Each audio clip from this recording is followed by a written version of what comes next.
Welcome to Grain Free Insights. Are you tired of eating tough ground beef? I have a simple kitchen secret for you that will completely change how you enjoy your favorite ground beef dishes. Did you know that adding a bit of baking soda to ground beef can make it tender and juicy? Pretty cool, huh? There's also some talk that it might help reduce harmful chemicals that form when cooking meat at high heat. While that hasn't been proven yet, it's kind of interesting to think about. Anyway, stick around and we'll share the how to and some easy recipes you can try. But first, you're probably wondering why adding baking soda to ground beef works so well. It's pretty simple. Baking soda changes the pH of meat, which keeps the proteins from clumping together too much. The result? Tender, juicy beef that's super easy to chew and so much more enjoyable. Without it, ground beef can end up tough and chewy. But this little hack makes all the difference and brings out the flavor every time.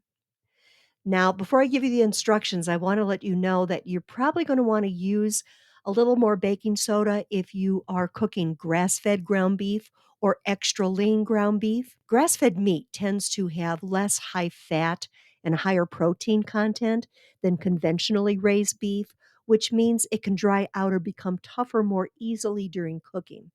The baking soda raises the meat's pH level, which helps prevent the proteins from bonding too tightly and keeps the meat tender and juicy, even with leaner cuts. You got to try this the next time you cook.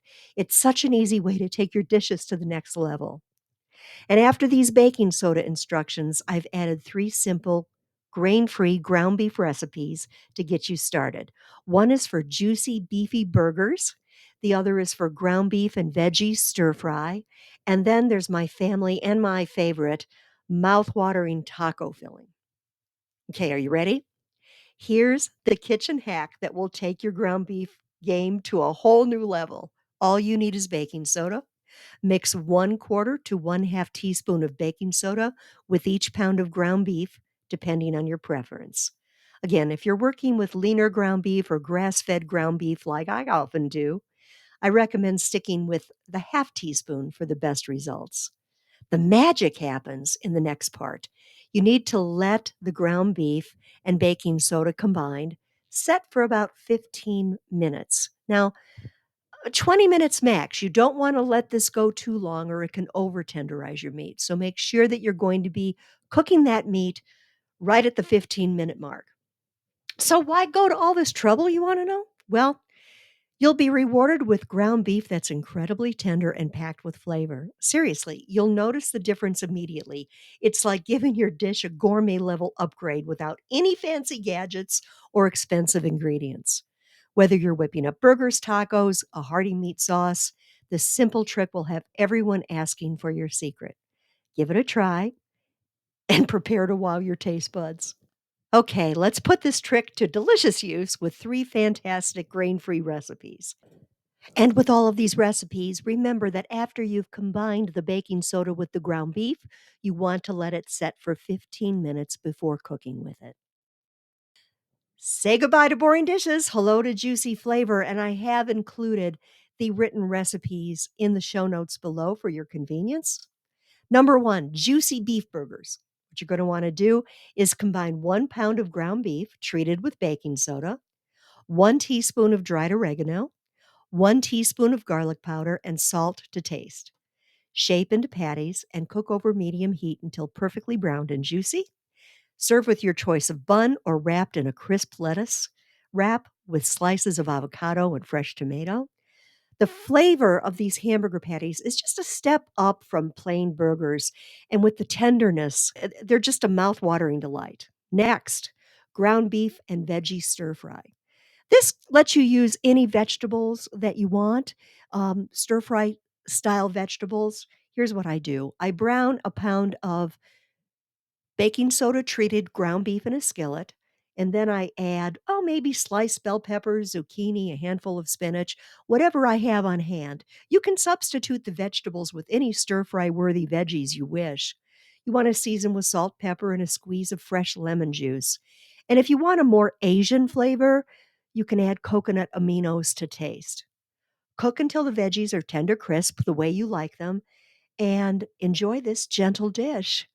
It's great for your digestive system. Now, if you follow the specific carbohydrate diet or other diet protocol, FODMAP, paleo, keto, etc., you're going to want to check to see which vegetables will work best for you. And now, last but not least, my very favorite mouth-watering taco filling. My whole family is nuts about this recipe. The south of the border stuffed peppers recipe at nomorecrones.com, I've linked to them in the show notes, inspired my version. No More Crohn's, by the way, is a wonderful site. If you have Crohn's disease or digestive issues, you might want to check it out. Anyway, like I said, this taco filling is my favorite. It's flavorful, it's hearty, it's packed with ingredients that work for many grain-free and sensitive diets. It has that wonderful tender texture thanks to the baking soda, and the flavors come together beautifully. This also stores very well, making it perfect for meal prep in advance. All right. Mouth-watering taco filling. You want to take a pound of ground beef, 1/4 to 1/2 teaspoon baking soda. Again, if using grass-fed, use a half teaspoon. A cup of chopped red pepper, 2 cups diced tomato. You can use freshly diced tomatoes or canned. If you're using canned, don't drain them. You need that liquid. 1 teaspoon cumin, 1 teaspoon diamond kosher salt, or if you're using regular table salt, use 1/2 teaspoon table salt, or to taste. 4 tablespoons paprika. I usually use sweet paprika because my oldest daughter isn't crazy about smoked paprika, but if you like a smoky flavor, you might want to give smoked paprika a try or use a combination of sweet and smoky. 1/4 teaspoon dried oregano. Now, I use regular oregano, such as Italian oregano, but if you prefer Mexican oregano, go for it. 1/4 teaspoon cayenne pepper, and then optional for topping, shredded cheddar cheese. If you are dairy intolerant, you might want to try using some nutritional yeast, 2 whole green onions chopped, and then I like to use green chili to taste. I love Southwest New Mexican flavors. I either use fresh green chili or I buy the jarred 505 Hatch green chili. It works so well and it gives such a nice flavor to this recipe, along with a little acidic touch. And then you can top these, if you like, with sour cream or specific carbohydrate diet yogurt or plain yogurt, your choice. Right. Again, you want to add the baking soda to the ground beef and let it sit for 15 minutes. Then, using a medium heat, you want to brown the ground beef with red pepper, onion, and garlic in a nonstick pan, or you can use, like I do, a well seasoned cast iron skillet. Stir in the tomatoes, cover, and cook for about 5 minutes, and then stir the mixture a few more times while cooking so it doesn't stick. Um, there are some misunderstanding about whether or not you can cook tomatoes in a cast iron skillet. If you research it, you're going to find that it's really okay. Just make sure that you get all of your taco filling taken out of the pan before you store it. You want to taste the mixture to check if the red pepper is cooked to your preference. If it needs more time, just continue cooking. You can also add a splash of water if you like to help soften the pepper. Once it reaches the texture that you like, then it's ready to serve. And of course, if you like, top it with the cheese, the green onion, and green chili. As I said, I've added the recipes in the show notes for your convenience. If this video has helped you, if you've learned anything, or if you'd enjoyed it, even just a little bit, would you please hit the like button? It means the world to me. And please share it with your friends and family. Thank you. I'm Lee, and I hope to see you here again soon. Take care.